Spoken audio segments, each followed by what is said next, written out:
Et si le monde n'était pas endormi, mais simplement habitué? Bonsoir, je suis le poète Amoétique, et ce soir je ne viens pas commenter un dossier. Je viens parler d'enfants, de mains trop petites qui n'auraient jamais dû trembler, de regards qui ont appris la peur avant même d'apprendre la vie. On nous parle du Nil, de jets privés, de carnets d'adresses, de réseaux élégants. Des mots polis pour maquiller des nuits qui ne le sont pas. Mais derrière les titres, il y a des chambres closes, des verrous, des silences imposés, des enfances fissurées. Un enfant ne comprend pas le pouvoir. Il comprend quand quelque chose en lui se casse. Et quelque chose a été cassé. On dit que la justice avance, qu'elle suit son rythme, le temps, ce privilège étrange que l'on accorde aux puissants, mais jamais aux blessés qui vivent chaque nuit comme une répétition. Les années passent, les noms circulent, les débats se succèdent. Les enfants, eux, grandissent avec des nuits qui ne vieillissent pas. Et le monde?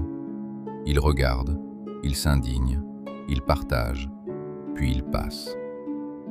C'est cela qui me brûle, pas seulement le crime, mais notre capacité à consommer l'horreur comme un épisode de plus. Un scandale remplace un autre, un nom efface le précédent. Comment cela peut-il exister? Le viol, la prédation, l'humiliation, la déshumanisation, les rituels sataniques. Et pire encore, l'anthropophagie. Comment peut-on dévorer l'innocence derrière des sourires impeccables? Les monstres ne sont pas mythologiques, ils sont humains, terriblement humains. Un enfant n'est pas une variable politique, ni une monnaie d'influence. C'est un univers fragile. Et quand un univers est brisé, ce n'est pas un fait divers.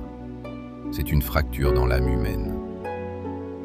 Je parle d'un monde où la réputation pèse plus lourd que le cri.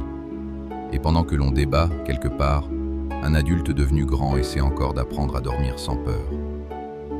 Je suis amoétique, et je refuse que l'horreur devienne normale, que la lenteur ressemble à la justice, que l'habitude nous anesthésie.